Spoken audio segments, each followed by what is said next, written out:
This is Wild on 7th, your favorite Wild podcast. Did you guys see this? This is unbelievable. What is that all about, Kinger? Get in here for the real thing. Like, let's get weird. Maybe I blacked out trying to figure out what was going on. Doubt, worry, fear, because that's what we're breaking the mold on here. Welcome to Wild on 7th, presented by Pilot Games. We're here until it's here. And welcome back to Wild on 7th, your favorite Wild podcast, presented by our friends at Pilot Games. Make sure when you're out enjoying your libations, you grab one of those tablets, roll the dice a little bit, so to speak, gamble on it, because when you do, your community wins. And again, heck, the best part about it is you might win a few bucks yourself, and then the trajectory of the day completely changes. And today's a little bit of a special day. I have a feeling that there's going to be a few people out who have enjoyed some libations and might be able to grab one of those tablets. Again, change the day forever, because it's St. Patty's Day. Happy St. Patty's Day to you, Kinger. Thank you. Yeah. Do you celebrate? Oh, I love it. Yeah, I got the King family comes from Connemara, Ireland. I'm assuming the Carter is Irish too. We've got some Irish. Yeah, no, it's a good one. It's circled on the calendar. It's a weird one because it's on a Monday. It's pretty cool that the Wild have a home game. Getting into the studio today, there was a lot of traffic because the parade was one street over. Luckily, I got here only a couple minutes late, but to have that home game against the Kings, I think it's circled on the calendar with what's been going on with the Wild as of late. But yeah, it'll be electric in the building. I would expect Marcus Foligno to be throwing a helmet at some point tonight. I think this will be a fun one to be in the building against the Kings on St. Patrick's Day. Yeah, St. Patty's Day. There's a couple Irish players, I think, or they maybe have Irish in them. We can talk about them. They could have a special day. So I don't know if you woke up this morning and turned on Golf Channel. Yep, Rory. To see Rory, the Irishman, win the Players on St. Patty's Day. $4 million, no big deal. And good things happen to Irish people on St. Patty's Day, because this is like the third tournament he's won on St. Patrick's Day. So you're saying we got guys, the only Irishman I know, pure Irishman, was Owen Nolan, who our guest today, John Scott, played with on the Wild. But where's the Irish connection for tonight's game? Well, we did find out that Declan Chisholm's last name has of Irish descent, so there's a chance that Declan Chisholm could show up and have a great game. We felt like Ryan Hartman probably has a little bit of Irish in him as well. Yep. And then you just look at Jake Middleton. Don't you think that he's Irish? Oh, God, he's got to be full. So like if you're Daniel Day-Lewis in Gangs of New York, that was the Irish gang. So I think like prize picks tonight, you're going to want to look at Chisholm, Hartman, Middleton. Yeah, and if you find any other Irish descent in these last names, just roll the dice on them. Okay, I support that. I could see get the gangs. Good things happen. Gangs in New York going against LA. That would be wonderful. How? So you just got back from spring break. Did you watch the Wild? Like, how did you balance your peaceful break with?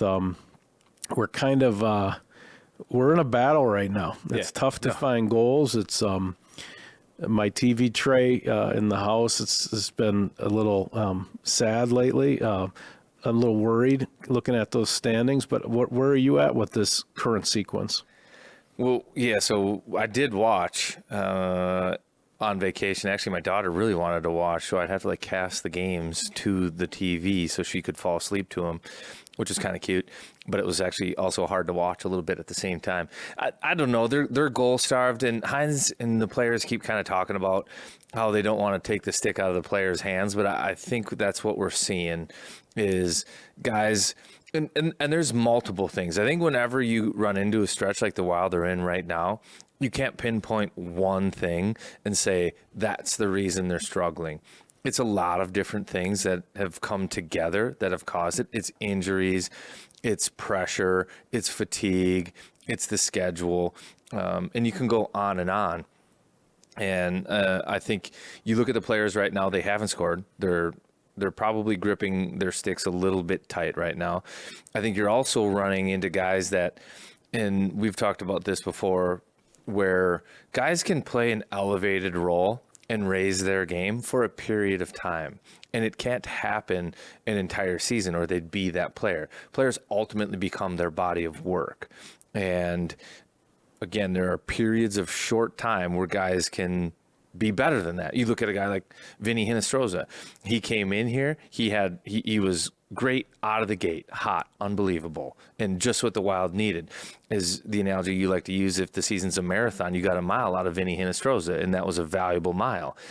But now I think he's probably regressed to his mean a little bit. So he's still a great player, and that's probably across the board. That's everybody up front right now that isn't named Kaprizov or Eriksson Ek. They've kind of regressed to their mean. At the same time, I think you have a Boldy and a Rossi figuring out what it's like to have NHL eyeballs on you and trying to shut you down, which is different. When the Wild have Kirill, it's almost like, what is that in baseball? That's the cleanup hitter? Yep.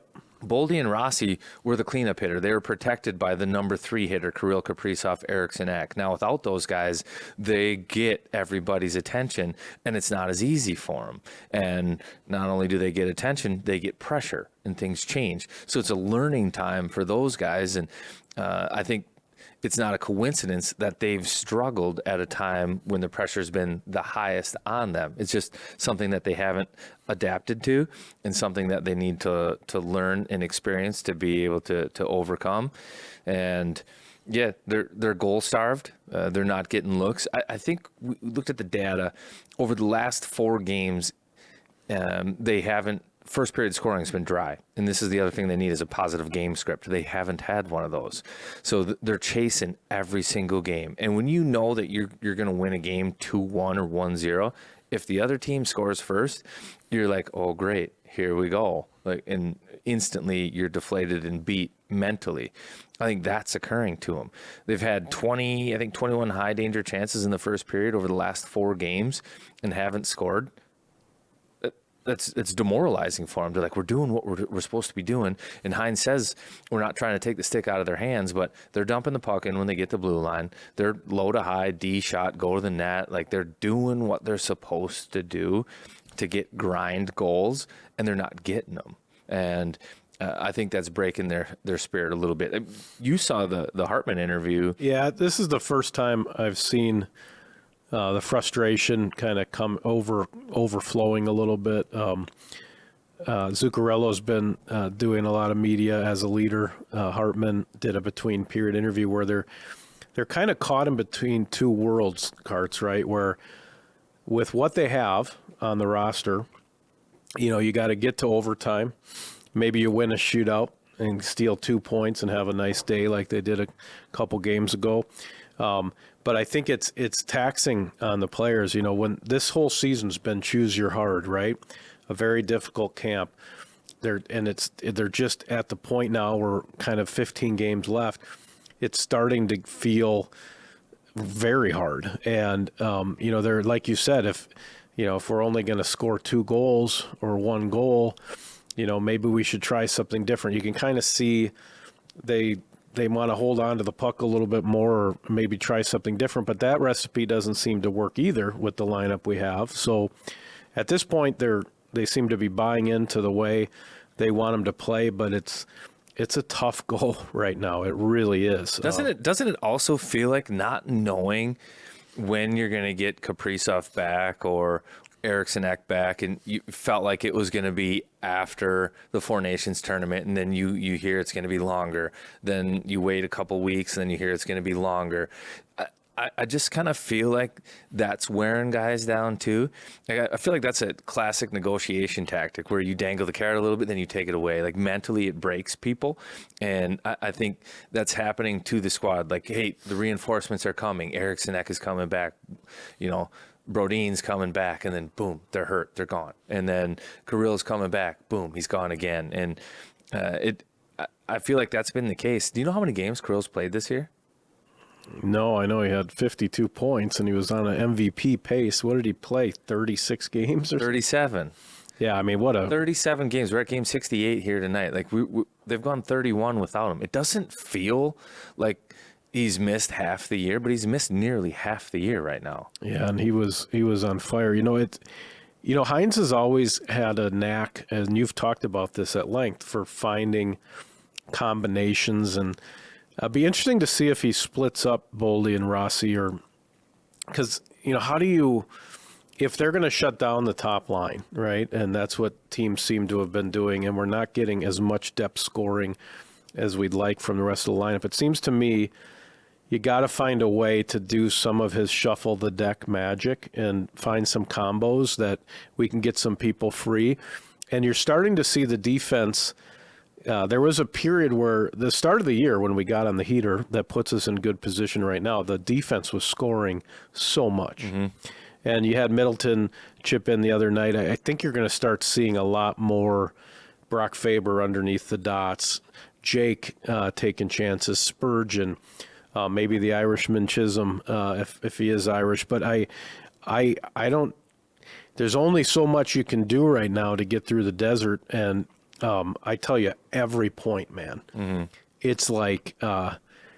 If we get to overtime or we get the 2 points, like we did the other night, that is just heavenly because this is really difficult right now. And it doesn't get any easier with the Kings coming in. Then we got Seattle, we got Buffalo, and then we head to Dallas. So we need to keep making deposits. That's also dangerous, though, when winning becomes a relief.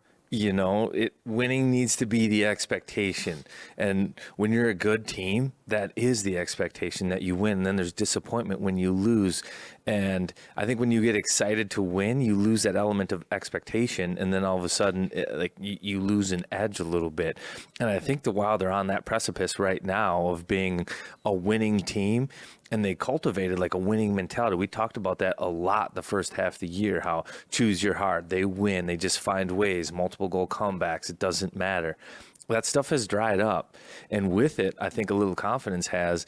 And now, they're teetering. Are we a good team? Because they could fall that way and things could fall into place and they're right back to where they were, a good team. Or it can go the other way where all of a sudden it's like, oh my goodness, yeah, we're just surviving. We have a third period, 1-goal lead.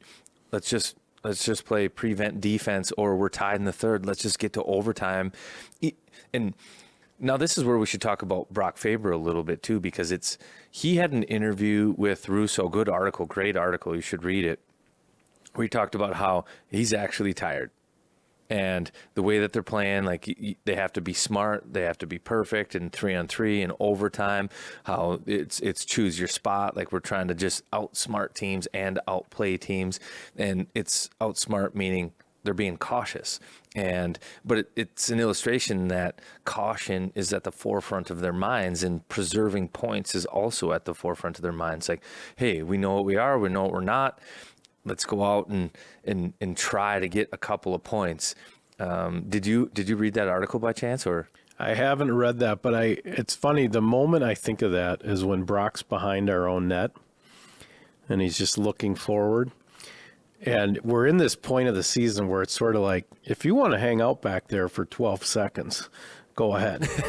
just stay back there for 12, 13 seconds, and then we'll move up the ice, because it's that holding your breath mentality. I'd be curious, when we first started the podcast, you had a theory. This was 4 seasons ago. You said at some point a team has to get to this point where they just kind of say, F it, right?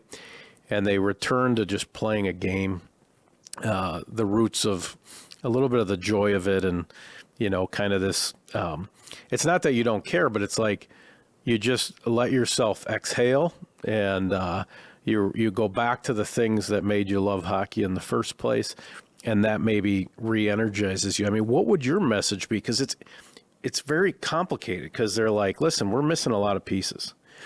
I don't know if we can get to 4 or 5 goals, so here's the way we need to play to be successful. But I mean, what would you say? And I think what would you say to the room? The difference is, and I think they're being, and I'm not putting this on the coaching, but they believe that their best option for getting 2 points is playing low event hockey, but it's wearing them out. So at some point, something needs to change where they need to say, let's open this up. Let's have fun. And not go try to outskill the opposition. I think everybody in that room realizes on paper, without some of their best guys in the lineup, that they're not going to outskill everybody. But you can out fun them. You can have more fun. You can have more energy. You can you can hoot, holler, whistle, have a good time. And I think that's probably the message that needs to be sent. So the other thing that Faber said in this article that intrigued me was he's trying to just enjoy it. And it is, he still enjoys going to the rink every day. And I think on the day of the article, maybe it was this weekend, what was it, 70 degrees on Saturday? Oh. Like it's supposed to be a nice day. Let's get outside. Friday, yep. Yeah, Friday. I think, and that's why I'm wearing white here today. I switched it up. Thursday's the first official day of spring. Spring means the sun's coming up. And this is another theory I have, that the closer you are to the equator, the easier the game gets this time of year. And I think he's realizing that like it was a grind through December, January, February, and they just need a little bit of vitamin D, just a little bit of like sunshine, like get outside, some fresh air, enjoy it, like change your perspective a little bit. And it's officially spring. It's okay to wear white now. That's why I'm wearing white, Kinger. The sun's coming up. Better days are coming. They really are. As our buddy Dermot Kennedy, who I think is also Irish. So if you're looking for a good song today, Better Days Are Coming by him. But yeah, just an illustration to me that maybe mentally they're worn down a little bit, and the teams that are closer to the equator have a competitive advantage with the weather. I think it is about finding the joy at this point. You're going to play in front of an electric crowd tonight, a bunch of Guinness spilled on their Wild Fanatics jerseys, looking to put a cherry on top of a fun day here. Yeah, just get back to, finding the joy and having some fun. And I do think Hines will play a role in that, right? It's the combinations of players. Maybe you put guys together that haven't played with each other, and they have that whole newness of a new line or trying something or switching on the fly, because it is going to matter to try to get some of that joy. And I think, because in the end of the thing, I mean, if you play a little bit freer and it works for a couple games and you bank a couple 2-point games, you're kind of in the same boat as if you're holding your breath for 5 games, right? And so, I mean, what do you got to lose? You might as well try it. So we'll have to see what they look like tonight against LA. This is I don't know. I know we're not trying to fixate on one game, but there's something about this LA game tonight that I think is an opportunity for people to show, what their mentality is. You talked about your TV tray being a little sad right now. If you were trying to brighten that up and bring joy to the TV tray, where would you go get, I don't know, some snacks or some good things to place on that TV tray to lift it up a little bit? Well, I'm going to change this up a little bit on you. What I would go get, so spring is on Thursday? Thursday, I think. It's also, we're turning the clock to coleslaw season as well. This is kind of Easter-ish. I was doing fish fries last Friday. And if you're going to get some coleslaw, you got to look for Jimmy's. You got to gimme Jimmy's. They got the regular coleslaw. They got the pineapple coleslaw. They're going to have a 60-calorie coleslaw. And don't sleep on the slaw. It makes everything better. It's its own food group. And who better to get it than Jimmy's? So gimme some Jimmy's. Give me some Jimmy's. Yeah, that's a new little lingo they want to use. So how about you, if you were kind of thinking about the spring season and your home and some of the choices or the transitions you need to make, what would be your focus? Well, I'd open up the windows. I'd make sure that it's all good. I'd have the HVAC system all ready to go if I had any problems over the course of the winter. I would get it looked at. Right now, I think you can get a great little special from our friends at Aquarius Home Services, $98 to have your system looked at, repaired, tuned up. That's a great deal. And again, it's crazy. Minnesota has 4 seasons, but it feels like 2 because a 2-story house, you need that AC sooner than I want to admit. But again, $98 special. Our friends at Aquarius Home Services, I love them. The customer experience is great. They send me a text message, letting me know when they're coming. I still love the booties that they put on when they walk in the house. They're super respectful. Everything about the experience from the customer side. Heck, they even ask you, how do I make you smile? We're talking about joy. They bring joy. How do I make you smile today? Yeah, get my house up and running right. Aquarius Home Services, earning the right to be recommended. Check them out. You think that they should just mix up the lines, like throw them in a blender and say, let's just go play? Well, and I'm the furthest thing from a high quality hockey coach, but I watch every game, as you do. And this is the first time I've seen the sweater kind of fraying a little bit. Whether they're tired or they're tired of holding their breath or they're tired of far side dump. I don't know. I just think if I were like a youth hockey coach, I would be pulling out all the shenanigans right now if I were the Wild. I would be like, hey, who's the most Irish guys in here? Okay, you're on a line together. You're going to be the the Gangs of New York line. You're skating together tonight. Here's this. I would just try all the Swedes together. I would just try some different stuff. I would go and just kind of play free. Maybe it's a new song before the deal. Maybe there's a fish fry afterwards. I don't know. I would make them. I would put something into the cake mix so that they couldn't just be fixated on the standings and everything else. I would. This is a time where the Hawaiian shirt assistant coach, I think, is very valuable because we need to get through this. And it isn't like you said, looking out on the Tria rink to see if those three guys are skating or when are they going to come back. I would just try to remind them. There's a story. Our guest today, John Scott. He didn't talk about this in the interview, but he told a story. The Sharks, I think he was on the San Jose Sharks with Joe Thornton, and they were just on a losing streak. And Jumbo Joe just grabbed the guys on the bus, and he said, we play in the greatest hockey league in the world. We go to steak dinners. We're playing a child's game for a living. We love each other. This is our room. This is our boys. We're doing it for our communities and our families. Who are we to not have a kick-ass time doing this? And that little speech for the Sharks got them back on track. So I would expect somebody, some of these more vocal guys, Zuki, Marcus, Hartman, maybe Brock in his own way, even with some of the messaging in that article, somebody's just going to go, hey, why not? Let's have a day. Let's have a day, boys. And I don't know. That's what I want to see. And I think if they start doing that, we're going to be just back on track. Yeah, that's all they need. That's all they need is something. You need that glue guy to be like something to change. Yeah. I think you can look at it and see the Wild are like and staff or whoever it is are trying to change things all the time. So like I'm looking at today's routine, for example. Usually always if it's the day off like it was yesterday, they have a morning skate today, that's mandatory, and then they play the game. Today they switch it up. It's optional. No morning skate. Okay. So it's just optional. A couple guys go out, a couple guys didn't. They come in, they change the routine. And some of that might be load management right now. Like the staff maybe heard Brock Faber and some of these other guys scream or say loud and clear, like, yeah, I'm tired. And they're managing that a little bit more now. But they're changing the routine. They're changing things up, trying to just create like a different energy, a different vibe. And hopefully St. Patty's Day, St. Paul, something, the Irish guys, the Gangs of New York line go out and do something special.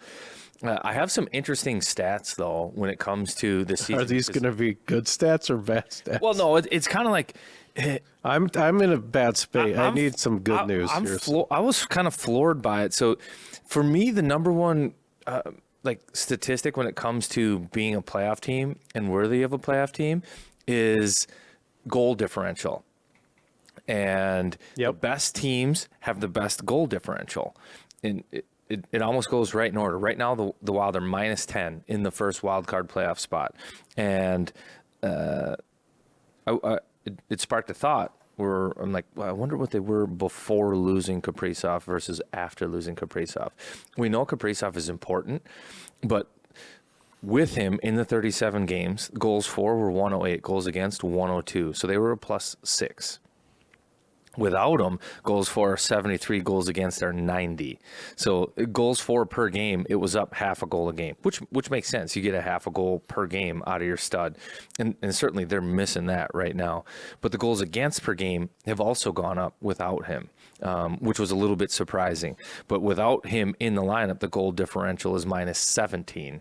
And I think that's a big difference. I thought it would be more stark. I thought, it would be like, hey, they're plus 20 with Kaprizov in the lineup.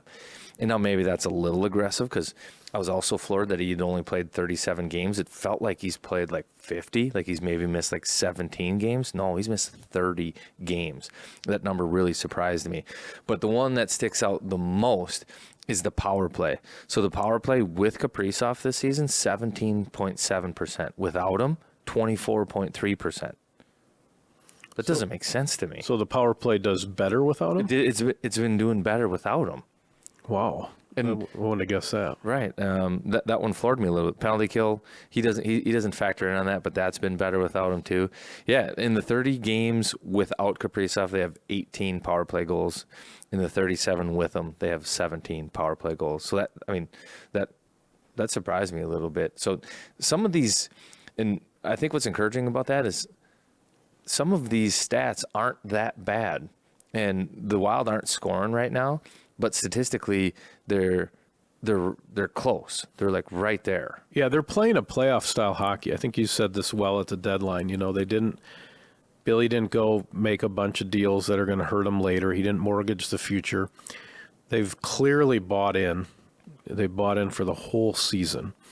And honestly, really, it's the first time you're seeing a little bit of frustration bubble out is really now. And it hasn't been easy for them. They got off to the hot start. They had a ton of injuries, but the goaltending's been good. I mean, I still think the goaltending's been good. Even when I'm watching these games that we're losing, Gus and Flower have been great. And, I think a lot of the pieces are there. It's like the cake is there, but there's no frosting on it, right? If we can just get the frosting back, I think that it's almost harder to make the cake, right, than the frosting. So if some of these guys can come back, get a little bit of runway to feel themselves before the playoffs, I think it could be. I think the work they're doing now, the hard choices, the hard games, I think that pays off in the playoffs because that's how it's going to be. I wholeheartedly agree.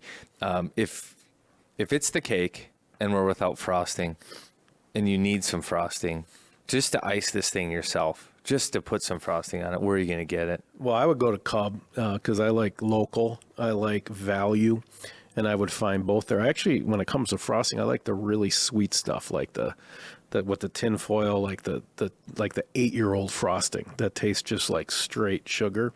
And I know Cub would have that. They'd have the fancy ones too. They're going to have delivery. They're going to have, you can get beer, wines, and spirits at a lot of the Cubs. So just head over to Cub. They love local sports. They're tied in with Wild, Gophers, Twins. They're one of us. Head on over to Cub.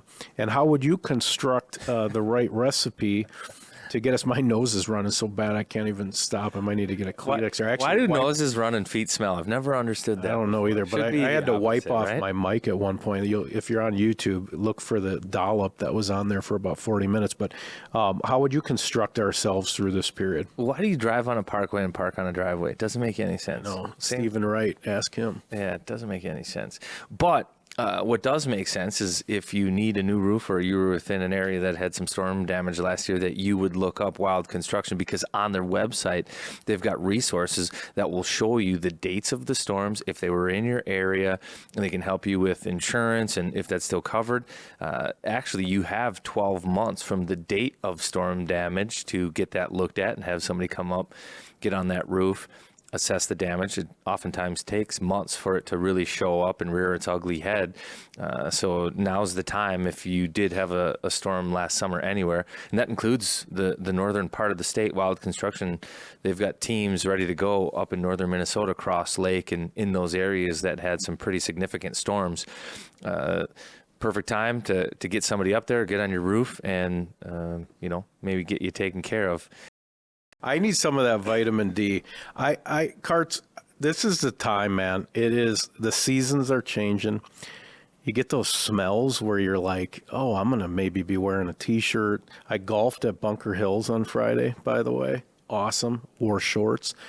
So I think that's what we need to do. I think this team needs to just go outside and just take a deep breath. Maybe take your... If you remember, this is the time where Chicago, in the years that they won, would go and just say, hey, guys, go blow it out in Vegas right now. It doesn't matter. We've got a game or two. It doesn't matter. Just go get it out. Walk barefoot maybe out in the grass, when you wake up, like feel the sun, just look at the sun and let it feel you.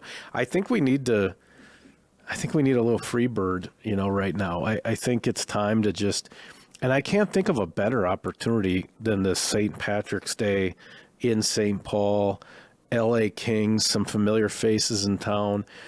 Let's just get loose. Let's get really loose and just have a really good time. Let's smile. One thing I'm bummed about, let's actually get into the Boschlau injury report right now, because I'll talk about what I am bummed about with LA being here right now. So the Boschlau injury report, doom and gloom.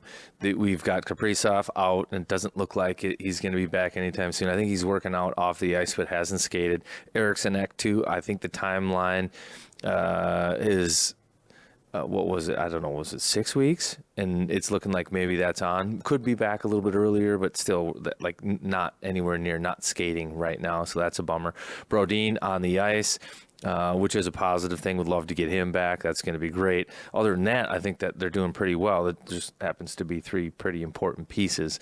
But the reason I'm bummed after the Boschlau injury report is that Kaprizov is out. And if you go back, Kaprizov and Doughty have had some pretty good battles, and we haven't been able to see it because Doughty was hurt the first half of the year when Kaprizov was playing, and now Doughty's back and Kaprizov is out. But those guys have gone back and forth, and in an entertaining way too. I think they chirp each other pretty good. Doughty was mic'd up a couple years ago. You remember the game where they wore the purples here? Yeah, with the helmets, and it was like it went from it was like 2 to 3, 4 to 5, 5 to 6, 6 to 7. Yeah. I think maybe we lost. I can't remember how it ended, but it was like 7 to 6 or 8 to 7.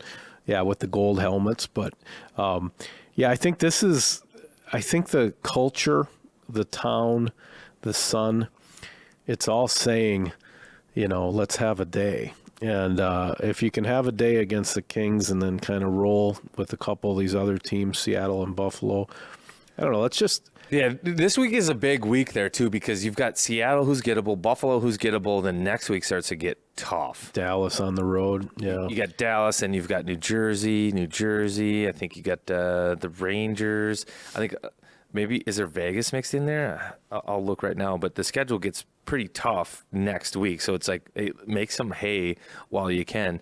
LA, good or not, they're on a little bit of a heater, so they've won 5 in a row. Quentin Byfield, they're one of their good young players, have scored goals in like 6 straight games, so maybe just don't let that guy score and you might be able to beat the Kings.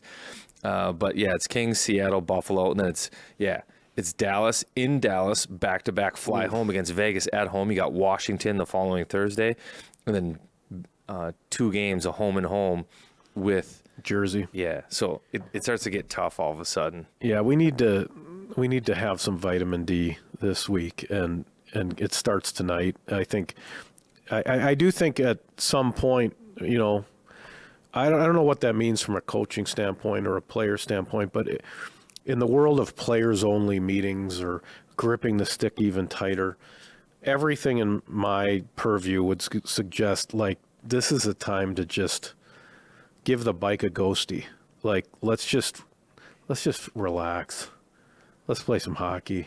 Let's have some fun. It's St. Patrick's Day. I hope that's what we see tonight. If we don't see it tonight, I hope we see it against Seattle. It's going to have to come. I think to me, it's just been hard. It's like we ran a marathon with a weight vest on. Yeah. And you might just want to be like, hey, you know what? The next 3 holes, take your golf shoes off and let's just walk around with a 7-iron barefoot. I think we need some of that. Let's bring in our guest. He was a lot of fun to talk to. He wasn't fun to play against. I tell a story in there where legitimately I'd take a face-off against him, and he moved a little bit. He injured you in a face-off. Barely touched me. A face-off. We were both wings. He didn't even do anything. He bumped me. We bumped each other getting like a 50-50 puck, and my neck cracked like I was at the chiropractor. This guy's John Scott. I've been hit a lot, and not many of them stick out in my brain like that one does, but it was like literally touched him, and I almost broke. There's one other guy that did it. It was Zdeno Chara was like that too, but it was like unbelievable. Well, mammoth of a man, 6'8.5", 250. For your listeners, we're going to introduce him properly, but you get a lot of really good stuff in this interview. Old WCHA with Michigan Tech. There's a legendary story of him getting voted into the All Star game. But mostly, what I want you to pay attention to is this is just a beauty in the classic hockey term. I think he said on his deathbed he wanted it to be, "Here lies John Scott. He tried not to be a dick, and he was a good dad." That's kind of that. I don't know where this is or where he printed this, but this is a guy you'd want on the pontoon. And actually, if he was in our room tonight against LA, I think he'd probably say just the right thing to pour him a Guinness. Actually, I asked him at some point too about, hey, do you think any his type of player will ever come back into the game? He says, no, I don't think so. And I like the state of the game. But now think about this. How great would it be to have a guy like him in your lineup here tonight, where you just say, hey, if we can't beat him, let's beat him. Let's go, guys. I'm going to go to the net. I'm going to beat everybody up. It's just going to be that kind of game tonight. It's an energy changer. Yeah, it would switch. It changes things. I'm not ruling it out. I won't rule it out. I think it's the game is cyclical. I think it could come back. He makes a really good point though, that it's getting phased out at the younger age group, so it's maybe not coming back. I think he's just saying it used to be binary, right? You were either a fighter or you were a player. I mean, his stats, 11 points in the NHL, 544 penalty minutes, Mr. Scott. So now if you look at Brady Tkachuk, the kid in Columbus, even Rempe, right, they can chip in 20, 25 points a season, right? So he's just kind of, it seems to be a different package than the true assassins. Mm-hmm. But whoever the glue guys are in the Wild room, I hope, let's turn the volume up to 11 and maybe unbutton a few extra buttons tonight and see what happens. All right, let's bring our buddy John Scott in. All right, we have this guest is sponsored by Duke Cannon. They got a whole new look of Duke Cannon. Look for the big D logo. Fill your cart. Earn your clean. Body wash, hair products, cologne, deodorant. It's all there for you. Check it out at Target. We have a folk hero today, a legend. He has his own podcast, by the way, Dropping the Gloves, so check that out. Had a start with the Minnesota Wild and that basically had a lot of different experiences, some that should certainly be on the big screen at some point in the near future. Mr. John Scott, thank you for joining us. Welcome to Wild on 7th. How are you, buddy? I'm doing great. Thanks for having me, gentlemen. Yeah, it's an honor. Well, where are you coming at us from? You're living in Michigan now? That's right, Traverse City, Michigan. So my wife kind of grew up here, and we would come back here in the summers, like you know, Ryan. You kind of go back to your home base in the summer, and we just settled down here after I was done playing. Well, Traverse City's beautiful too. I think there's a handful of NHL guys that go back there because you're on the water. There's good places to train. Like it's kind of one of those hot spots for guys to go back to in the summer, if I'm not mistaken. Yeah, it seems to be. I know Brian Rolston, Nathan Gerby, Andy Green. There's a couple guys, but once it's funny, there's not a lot of good skates here. It's just the guys come back here and they just throw the bag in the garage and that's it. So it's not like Minnesota where you can find a good skate. Every block, it seems like there's a good bunch of guys having a little twirl out there. I got to ask, so you said settled down there. Now, my research would suggest you either have 7 daughters or 4 daughters. I mean, what the hell is going on? Are you in Salt Lake It's just City, terrible research going on in Minnesota right now. I have 8 daughters. We're just not up to date on any of our numbers. But yeah, I have 8 girls. We had our 8th 7 months ago. You have 8 So I guess daughters. settle down is the wrong term. Yeah, 8. Yep. Do you know about... Ryan looks like he just is stuck in time right there. Yeah, no. Trying to process This it. should be the captain of the Dude Network. Yeah, so dude, so I have this thing. It's dude. You're a dude. You qualify. It's dad of only daughters. DOOD. It's an acronym. So you're a pretty cool dude. I also am a dude, dad of only daughters. I've got 3. My oldest is 12. My youngest is 8. But I followed the stats where they said if your first 3 are the same gender, there's like a 75% probability that your 4th will be, and so on.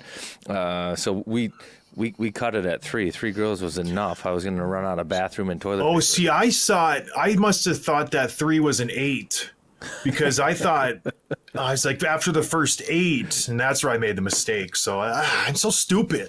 Yeah. What does this life look like? So when you have 8 daughters, Like, I mean, what's the Costco situation? Do they all sit on different stairs when they get ready in the morning? Or like, I mean, what's the bathroom situation like? Taylor Swift? It's, like, you don't want to know. It's funny. We live in a small little house now. We're almost done building our house. We've been working at it for about 10 months, but we've been living on this little house now for 3 years that has one bathroom, a small little like bathtub, just because we wanted to get away from everybody. I'm more of like an isolationist, so I bought a 30 acre chunk of land, was going to build, COVID hit, prices went bonkers. And so anyways, it's, my oldest is like you, Ryan. I have a 13, I have an 11, I have a 9, but I just went every 2 years all the way down. My youngest is 7 months. So it's, it's a lot of fun. People make fun of me. I do charity events and this and that. Like, it takes a man to make a man. There's that type of crap. But it's great. I wouldn't have traded it for anything. My girls are kind of the reason I get up in the morning. I'm sure you can attest to that, Ryan. I got a beautiful wife, and I'm a lot happier now than honestly when I played the game. So life is good. Can't complain. Good. Let's get into the game a little bit. So good. That's super boring. Let's move on. I can sit here and talk Daughters all day. I think TLC should reach out to you and start a show. I mean, that's just outstanding. But go ahead. Let's get a Minnesota show. Me and Ryan, the dudes. I've never heard that term. I like that. Yeah. Oh, I had to make it up. There's actually a lot of dudes around here. Yeah. Maybe it all started with your time in Minnesota, because I think Nate Prosser's that way. You're that way. A handful of guys in the locker room have only daughters now too. But yeah, there's something with the dudes here in Minnesota. There you go. So hey, you broke in with the Minnesota Wild. But the rumor has it that you weren't able to play the first game you got called up because you didn't have your passport. What's the story there? Yeah, funny story. So just like everybody else, you're in the AHL and you're just scratching and clawing and you get a call up. And it was midway through my third year. We were on the road in Peoria. It was a 2-day trip. So we flew from Houston, Peoria, do the Wolves, and come home. So you pack a little duffel bag and you're home in like 4 days. So after the first game in Peoria, everybody's packing up to get ready to go to Chicago, the quick bus ride over there. The GM calls me in. The coach has me in the office. He's like, hey, Minnesota's got some injuries. They want you to get called up. You're going to the show. You're playing tomorrow night in Calgary. I'm jacked up. Your first call up, it's a big deal. I call my agent, Ben Hankinson, Minnesota guy.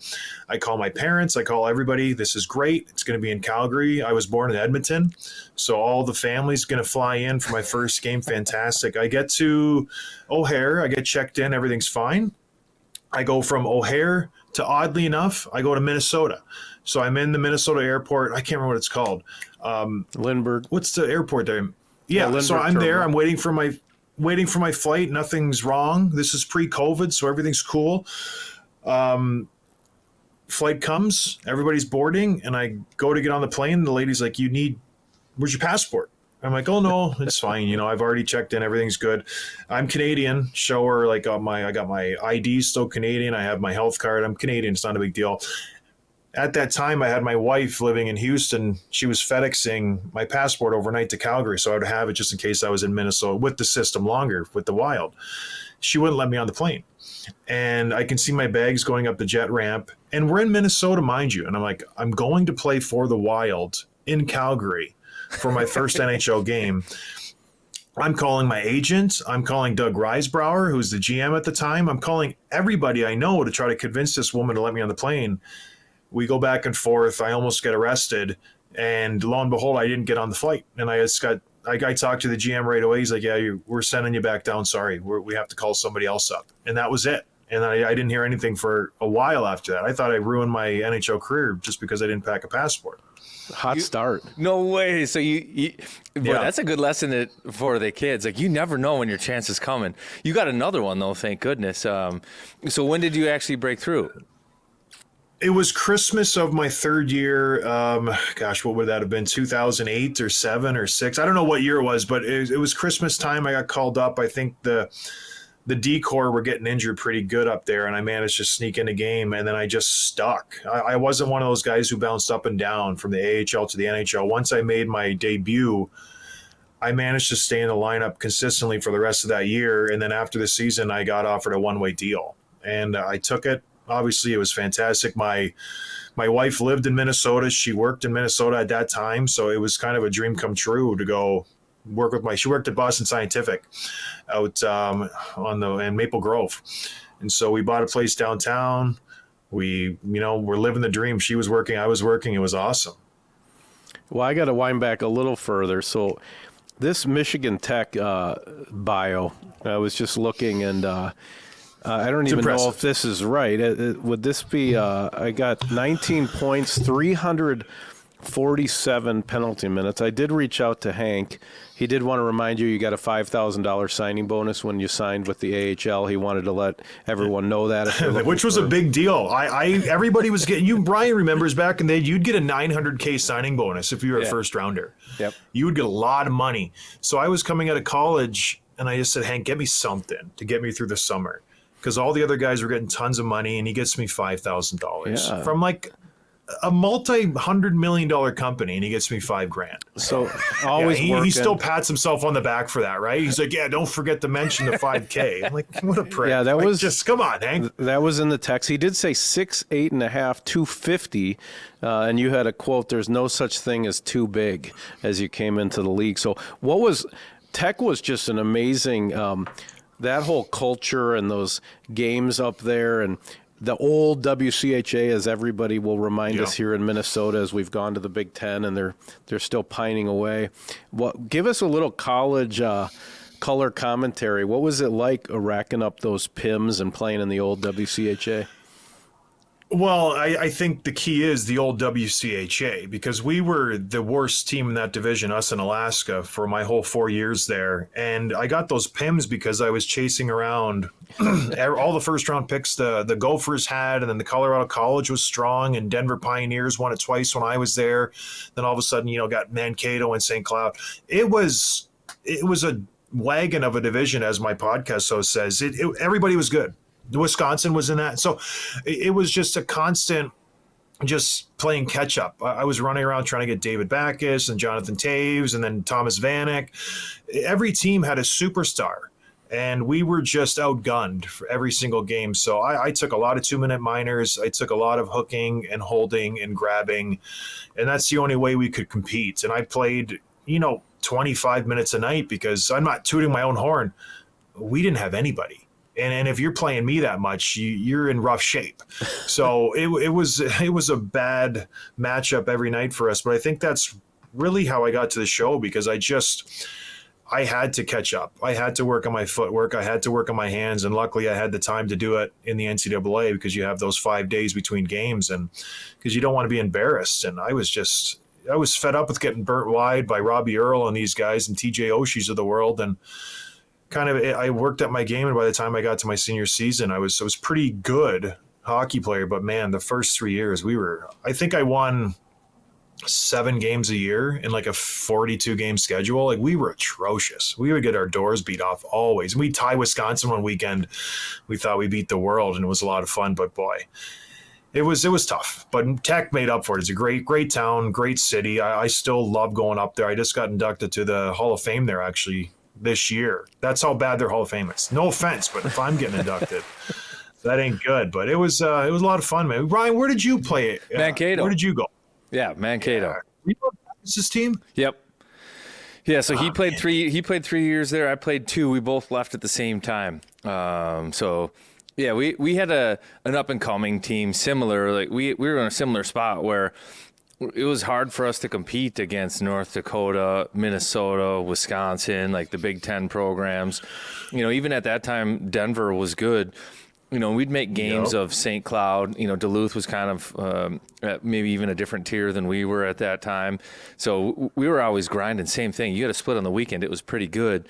Actually, for me, what gave me my chance to play in the NHL as undrafted is Anaheim and their GMs were watching for a while. They came to a weekend against, we played Wisconsin, and I think we actually swept Wisconsin that weekend. Huge weekend. Oh, wow. Yeah, and all of a sudden they're like, hey, turns out we like you. You're a player. And then next thing you know, end up getting a deal. But it took a big weekend to beat one of the teams that we shouldn't have beat for me to be there. Did you have your passport? But that just goes to... Well, so I have a good story about this. So I go on my first recruiting trip to go to Mankato, and I was in Green Bay. So I was playing junior. And our coach never gave us days off, Marco Siki, but we had been playing poorly, so he gave us the day off. 2 days off. He's like, get out of town. I don't want to see you. At that time, I was like 18 or 19. A buddy on my team had a brother at River Falls. So we drove to River Falls to have a couple of beers and party at River Falls. Well, I had miscalculated the day that I was going on my visit to Mankato. So oh no, I get a call while I was like in the dorm room drinking that my flight was at 6 a.m. out of Green Bay the next day. I was like, no, it's the next day. They're like, no, it's tomorrow. I was like, I know, I'm just kidding you guys, to the coaches. And I hang up the phone, I panic. I'm like, I got to take this visit to Mankato tomorrow, but I'm in River Falls. We've been drinking. We can't get back to Green Bay. There's no way I can get on that flight. I can't tell them that I did that. No Ubers. But I'm nothing. flying into Minneapolis. So we just hang out most of the night, and then we drive to the airport, and I'm at the airport, and I know which flight, I'm tracking it, where it's supposed to be, and I throw my bag quick. I hide, throw my bag on the carousel, and then when I see the coach, I meet him. He's like, hey, good, how was the flight? And I didn't want to lie. I was like, how are you? No. Yeah. So I grab my bag off the carousel, and then we drive down, and it's all fine. I'm like, yes, I pulled this off. Well, I go to the airport on the flight home. If you don't make the first leg of a round-trip flight, they cancel your flight. The second flight. So then I go to check into my flight home, and I'm like, yeah, I don't know. Here it is. And all of a sudden I get furnace face. I'm getting real nervous. I'm like, well, there goes Mankato. I'll have to play a little bit better this week. And the coach comes up to the front, and they go, oh, he's hollering. He's like, you were on the flight here, right? You checked in. Everything's good. And I was like, actually. And then she goes, oh, wait, here it is. They had bumped me to a 9 o'clock flight instead of like an 8 o'clock flight. So I was just an hour later. They couldn't find me on the reservation I usually had. Well, that story ended up being a great one, Mankato. If all that luck doesn't play out, I don't think I play there. And I'm not sitting here today. Great work on the detail, like to go find the baggage claim, like it's at 11, toss the bag on. I mean, that right there, I would sign you right there. Just that this is a just guy. The effort that wants it. If he's going to cover his tracks like this, he'll probably be all right for Did you ever come clean to the coach and the AD of Mankato? Yeah, I had a big freshman year. Then after that, it's okay to be like, hey, for the record, this is what I did. So funny. That's so funny. That's ballsy. Wow. Hey, John, I was going to ask you, when you were on the Wild, 09-10, man, the characters around you, you got the boogeyman. I was looking at the roster. You got young Brent Burns probably still figuring out if he's a forward or a D. You got the 300-hit Cal Clutterbuck doing the Clark Gable in warm-ups. Owen Nolan, the Irishman at St. Patrick's Day here in St. Paul. Any good stories of that vintage of the Wild? Like, who were some of your favorite characters you played with in Minnesota? Well, I think you just listed them off. Like, I roomed with Boogaard, so we hung out quite a bit, and our wives took a liking to each other. And Cal's from the same area as I am in Canada. He's from Welland. I'm from St. Catharines, so we kind of gravitated towards that. And Owen Nolan is from the same area as well. I grew up watching that guy. We played for the same junior B team in Thorold Blackhawks. So I would do my crosswords with Owen Nolan. I'd go to eat with Derek Boogaard and eat chicken wings in the room before the games. And Klutz, we would just kind of go everywhere together. So those guys I palled around with a lot. And that team had so many Finns, and then our coaching staff was all French, and we had a bunch of French guys. So the few English guys kind of gravitated towards each other, and we would hang out quite a bit. And I would wrestle Burns in the locker room all the time because he thought he was the champ, and I would have to humble him in front of everybody because he would, you can't tap me, and I would tap him right in the training room. So it was a lot of fun. One story, speaking of like tapping guys out, we were in Vancouver, and Burnsy would wrestle guys, and I would get in the mix sometimes too. Before the game in Vancouver, we were playing sewer ball, and one of the rookies was chirping me, making fun of me, Casey Wellman. And so I grabbed him in a rear naked chokehold and choked him out right before the game. And he like passed out. And everyone's like, holy crap, we killed Casey Wellman. But he came to, and he ended up playing the game. But it was, we used to have some fun back in the day. And everything was better. Yeah. What was Boogie like as a roommate? You nailed, he was just, he didn't care about much. As long as like the TV was off at a certain time, and he was just really low key. Like we wouldn't go out to eat very much. We'd get in the room, he'd take the channel switcher, we'd throw a movie on, and he was similar to me, right? I didn't want to go spend a ton of money at a fancy restaurant. We'd get chicken wings, we'd get a burger, we'd hunker down and watch a movie, and that was that. And he just was just very low key. And that was my first time getting to know him, and we became good friends, but I was terrified like, here's this massive guy. And it was a weird dynamic because I was the tough guy coming in. I played defense, but he didn't really open up to me initially because I think he was like, you're trying to take my job, man. I'm not going to sit here and like be your best friend. But eventually we started to warm up to each other. But he was quiet, just kept to himself, you know, eat chicken wings, hamburgers, let's go out. And that was it. But it took a good year for him to warm up to me. And I trained with him in the summer at Minnesota Top Team there in Minnesota with Jeremy Clark. And, but once he did, yeah, he was just a fun-loving guy. Just loved to joke around and give people a hard time. And I don't know. So sad what happened, but he was just, yeah. He's a good roommate then, I take it, because I don't think people realize this either. Until you had, like, what was it, 10 years in the NHL and 600 games played, you had a roommate. And you might catch a guy that likes to stay up. I had a roommate that loved watching like hardcore metal videos at top volume until the wee hours of the night. No. And if they have seniority, there's nothing you can do. You're just like yeah, wrapping every pillow you can over your head, trying to see, like, I got to be good tomorrow, and I don't know if I can here. But so it sounds like he was. You remember Chris Kalanos? Yeah. You remember the name Chris Kalanos? He was the weirdest roommate I ever had. We used to switch rooms sometimes because he didn't like the aura of the room, the mojo of the room. He would take these baths and have all these salts in them and take salt baths. He would order like raw garlic and eat it all the time, so the room reeked of garlic. He was just a weird cat and all these like weird holistic stuff. And I'm just sitting there like, what are we doing, Chris? It was so bizarre, but yeah, it was a lottery for the roommates. Or yeah, and if you got a good one, you stuck with them. Yeah, you didn't mess that up. If you had a decent one, same schedule, similar likes, you were like, yeah, let's keep this going. So, when did you make the move to forward? Because I remember taking a face-off against you at one point too, where we just went in for like a 50-50 puck on the face-off. And somehow your hip hit my neck or my shoulder. My neck cracked like I was at the chiropractor. And it was like, what? This guy's an absolute unit. I don't know. All we did was move, and my neck hurts. You know, I don't know. But when did you make the move? Just it was in Chicago because we had a ton of injuries, and I was, seventh D-man in another lineup, and we had a bunch of guys go down with the injury, and it was a salary cap, so we couldn't call people up. And Joe Quinville said, we're going to try at forward. And so it was one game I played, and I did okay, and I got into a fight, and he's like, you know what, we're going to keep doing this. And to the point where I went back and forth that season between defense and forward pretty regularly. One game I'd be defense, one game I'd be forward. Some games I would jump back and forth depending on the situations. So it started in Chicago, and then after that, when I left Chicago to go other places, I just stuck because I fought, and I wasn't valuable up front as a fourth line guy, on defense. If you get in a fight and you're a defenseman, it hinders the other five. They have to play extra minutes, and it just is stressful on them. So they said, you fight too much, play forward, be a fourth line guy. And that's kind of how I stuck. And I didn't like it because being a defenseman, you play more, you're involved in the game more versus a fourth line guy.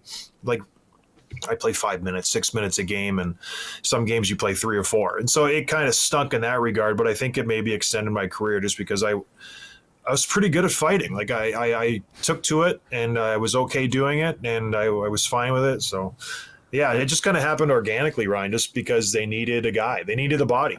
Yeah, pretty good at fighting, I think, is an understatement. I want to transition into the state of the game. So I feel when you broke in with the Wild, it was when there was a rivalry kind of between Anaheim and Minnesota. Like, Minnesota had Boogaard, he was tough. And I think like Mayday had knocked out Janssen in the playoffs a couple years before, and then the boogeyman ripped through every tough guy in Southern California. It was Thornton, Gillies, Fedoruk. Yeah, you could go down the list. So it felt like, hey, the game is tough, and Anaheim's trying to be tough, and Minnesota, we're going to be tough too. We've got Boogaard, we've got Scott. Like, there's not going to be any team out there tougher than us. Do you think that played a factor in you getting your start here in Minnesota? And then do you think the second question I'm really curious about is, do you think that style of game will ever come back? The first question, absolutely. I feel like the West was full of tough guys. Edmonton had Hordichuk and what's his name? Steve McIntyre. Calgary had Ivanons and a couple other tough guys. And it was definitely an arms race in the West where you had to have some beef in the lineup, because back then you could take advantage of it. You could lean on guys, you could intimidate people because the refs would let it go. It was a lot. It was like the Wild West, literally, and it was a lot of fun. And I think that's why the Wild called me up, because Boogie was getting, he was getting older, he was getting expensive, and I think they saw me as a cheap young replacement, even though I think I was only 1 year younger, but he had been in the league forever, and he had definitely battled through a lot of things, and he was showing his wear. Will the league ever go back to that? No. And I think it's a good thing. I wasn't a fan of the stage fights. I couldn't get up for it. Mentally, I just had a hard time getting into, revved up a little bit to fight guys. And just for a random first period, like, let's go. Like, it was why. And so I really didn't like it. I did it because it was a part of my job, but I tried not to. And, you talk to other fighters, they can cross their wires like that. And they can go crazy and just be pissed at anybody. But I just wasn't one of those guys. And I think you can see that in my fights where I wasn't a killer. When I had you beat, I stopped. And that was just kind of my approach on it. I didn't want to hurt anybody, but if you did piss me off, that's when I enjoyed it. But I think honestly, I think the game's in a good spot. I like how fighting is. I like the type of players who are the fighters. They can play. They're valuable. They play good minutes, like Matthew Olivier from Columbus. I think he's the perfect fighter. Puts points on the board. He can be a good player. Throw him on the second line if you need him, but he also tough as nails. So I like how the role has morphed into that realm where you're still good players, but boy, when you want to, you can still chuck them. Yeah, there's a massive competitive advantage for, I think, the guys that are tough that can play. Like you look at Tom Wilson, who's making a ton of dough. You've got Marcus Foligno here in Minnesota, where if you can score goals and you can throw a punch, like watch out. Like Brady Tkachuk. Teams will just drool over you now. Well, because back in the day, 10, 15 years ago, not that long ago, 3/4 of the guys on the team could fight. Like it was the norm. You could hold your own. The third line, fourth line, second line guys could hold their own. Now it's the unicorn, a guy who can fight.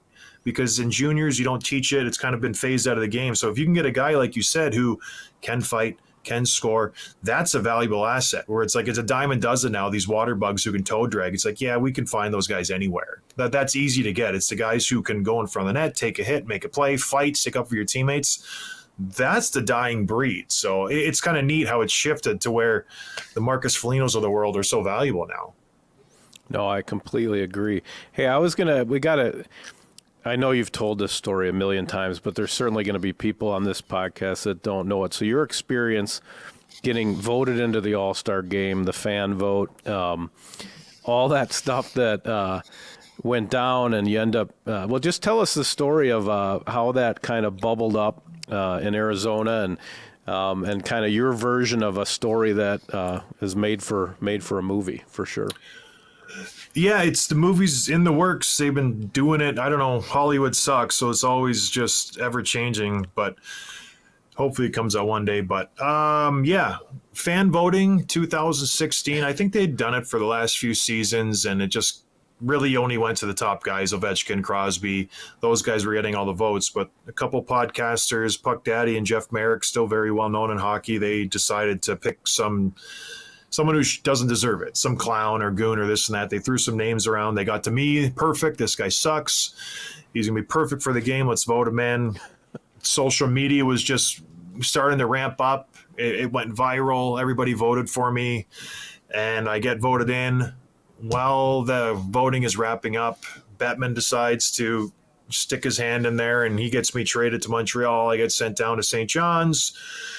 There's a whole bunch of stuff that happens behind the scenes. I eventually go to the game, do pretty well, win the tournament, get MVP. Then I get sent back down to the AHL. But yeah, it was a wild 2 months, that whole situation, and lots of ups and downs. But yeah, it's I don't know. That's the condensed version there. And if you haven't read, by the way, Players Tribune legend, the two pieces you did in the Players Tribune, one's called A Guy Like Me, and I think another one's like 5 goals, 4 daughters and a hell of a good time or something. But the way you wrote about those experiences in the Players Tribune, I'd like to hear how that worked, right? So the Players Tribune, from the point of view, unfiltered from the player, and just you talking about what that meant, right? They trade you. You got a family. They send you down to the A. They're trying to find a technicality where you can't play in the game. You did nothing to make any of this happen. As a matter of fact, you even said, don't vote for me, vote for these other guys. And but it ends up being something that, you kind of became a folk hero through the deal, and you're the Beauty League logo as well. But I would encourage people to read those articles if you love hockey. How did you do that? Did you write all that? I mean, I know you're a very smart guy, mechanical engineer, all that. Did the Players Tribune help you with that, or you just go snap off a laptop and write those pieces because they were wonderful? Yeah, they make it pretty easy. They give you as much rope as you want. So you can write the whole thing and they'll look at it and edit it, or they can pretty much ghostwrite it for you. I wrote the majority of it. I want to say I did 80 to 90% of it, and I would give them, a little blurb or spiel, a couple pages, and they'll look at it, edit it, send it back to me saying, hey, maybe work here, work there. And it's a quick process, pretty simple. But yeah, it's all my words, which is kind of what I wanted. And the Players Tribune's great. It's just they will put out what you want, and they'll make sure you have the last final edit, and that's why they're so successful. Why do you think Bettman didn't want you playing in the game? Was there stuff that he's an led idiot up to it before that? He's yeah. So it was the first time for the 3-on-3 in the All Star game, and he was worried that I wouldn't be able to keep up. And there's so much behind the scenes crap where every week.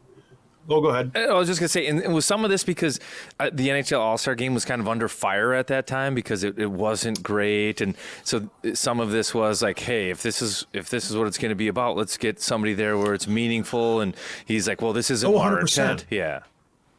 Yeah, because they were marketing this game. It's in Nashville, 3-on-3, a new format. It's going to be fast, skilled. All our best players are out there. Lots of ice. It's going to be so incredible to watch. And then you throw me in the mix, and it's like how those two don't go together. But throughout the whole process, like every week, Ryan, I would have a call with either Colin Campbell or my GM in Arizona at the time. What was his name?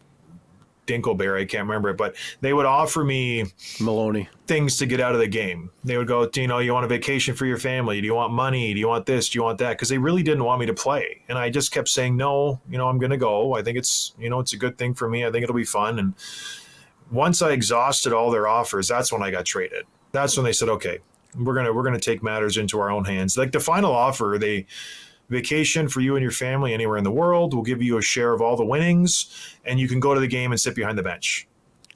I'm like, yeah, I'm going to go to the game and be the coach, like the biggest douche. You know what I mean? Like, not good enough to play, but I'll sit back here. So I just said no to all of it, and then I got traded like 2 days later. And that's when I knew, like, he got me traded. It was obvious to everybody involved that it was orchestrated by the league. Well, kudos to you for sticking to it and being like, yeah, I'm going to play. That had to take some serious courage because I'm sure I would have been like, all right, yeah, vacation, cool. And I don't need the spotlight here. Like, I'm sure that was hard for you. Yeah, but what got me through was honestly the players. The guys, we'd go on the road. We'd, roll into St. Louis, and there'd be, Kelly Chase and Tony Twist. We'd roll into Minnesota, and I had to meet some tough guys, Buffalo, Rob Ray. All these guys would come out and say, like, you should go. We want you to go. This is going to be great. You can represent our brand and show them, like, we're actually good hockey players. So that's what kept me through. And then my family, and Hank was great. He's like, screw those guys. Like, you should go. This is a big opportunity for you. So my career was winding down. And this could have been a springboard, which it has been, to kind of other opportunities. So it's worked out great. And so you get MVP of the game, and you get a Honda Pilot for that. Did you have to trade it in for an extended? A conversion van or something to fit all I don't know. Listen, I know you went to Mankato. But you can do the math where 5 seats does not equate to enough room for my family. So yeah, we got rid of it pretty quick. I sold it, and we got a big Nissan NV that seats 12. So yeah, that didn't last long in my house. Kudos to you for changing the narrative to what it should be, which is you're an NHL hockey player, and that still means a hell of a lot. And I just think it was amazing. The movie now, at the beginning at least, Mitch Ablom was connect. Where is it in progress, and who do they find to be 6'8.5", 250 in the town of Los Angeles? Because I've been there. I'm the tallest person in Los Angeles. I'm 6 feet tall. So what's the status of the movie, and when do we maybe get to see that? Who knows? I try to stay out of it. I have enough plates spinning right now, but our rights were owned by Disney for a long time, but they got rid of us, thank goodness, because this is me being political. I hate Disney now, all their crap. So they got rid of us, and now we're being bought by another company, and they have bought us, and we're trying to shop to get actors now. But there's been so many names connected to it. It's just I just stopped keeping track. It was cool. I had someone sent me a video of Hugh Jackman saying he read the script and he really loved it and he would love to play it. So that would be cool. But again, I think he's like 5'11". Yeah, I know Will Arnett is the guy who I want to play it. I want Will Arnett to play it. Like, he's a Canadian. I think he would do great. I think he's 6'4".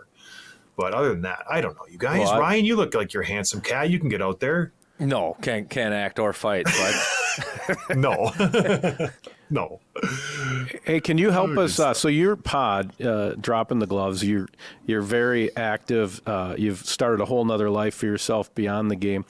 So our podcast, we're trying to bring optimism to the state of Minnesota. So this has been a rugged ride if you're a sports fan here.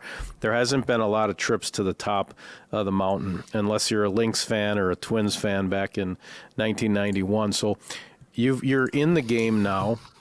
The Wild are going through this super tough stretch with Kaprizov, Ek, and Brodin out of the lineup.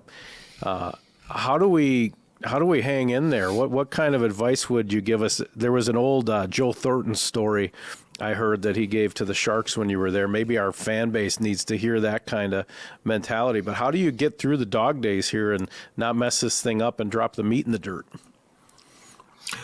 Drop the meat in the dirt. I like that. I just think you have to look at the big picture and not get too focused in on every single game. It's like, you have a good team. Why worry about one loss or two losses? You're going to make the playoffs. And I think in the grand scheme of things, and you're not winning the Stanley Cup this year, right? Like that. I think we can all realize you're not one of the top 5 teams in the West, 4 teams in the West, but I think the horizon for the Wild, and I'm a Wild guy, I think the future looks really good for Minnesota. I think you navigated that cap hell you were in with Parise and Suter really well. You have a lot of guys locked up long-term who are really good. Boldy, Eriksson, Ek, you got Faber, you got Brodin.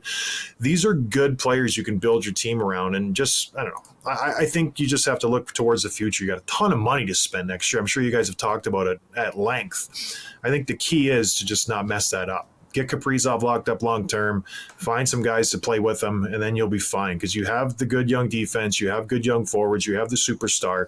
Those are the ingredients to win a Stanley Cup. You just have to find some secondary pieces to put around them. I like it. Hey, when it comes to that, in big markets and teams and winning, you've played with a couple original 6 teams. I think you stopped at 3. Is there a difference in those markets versus other markets like a Minnesota or a San Jose? Like, what's the number 1 or 2 thing that you notice that's different? Well, it's just a big city. You know, the Rangers was just a massive city. I hated playing there. It was too much for me. But then you go to a team like Montreal, and it's just everybody knows their hockey. And I think that's what you find in original 6 cities. The fans just know the game. They know a good hockey player. They're not just distracted by the lights and the oohs and the ahs. But playing in a city like San Jose, you could lose 5-1. But if you put on a good show, everybody's happy. So there's more responsibility in an original 6 to have a good team. And then Minnesota is the ultimate hockey town. So everybody knows a good team. And they know when they're trying to fool you with just like the glitz and the glamour. So it's tough when you're in the state of hockey. You have to put a good product on the ice. And if you don't, the fans respond pretty quickly. They're like, yeah, our team sucks. Like, let's go fix this and fix it fast. And you got to commend the Wild and Billy Guerin. I think he's done a great job with what he has and the handcuffs that he has on him. He's put a really good team on the ice these last few years. Yeah, I couldn't agree more, and he's navigated the cap stuff tremendously. I think the money you touched on that they're going to have all of a sudden, he set it up to where he's not going to go spend it in free agency because sometimes that can burn you too. He's doing it through the draft and giving young players opportunity. If he's got to hand out some big paydays to guys that earn it, he's going to do that before he's going to go say, hey, yeah, let's bring in this guy from the outside. So I think he's doing it the right way in that sense too. Before we get you out of here, I just want to hear your picks on who do you like out of the West and who do you like out of the East this year?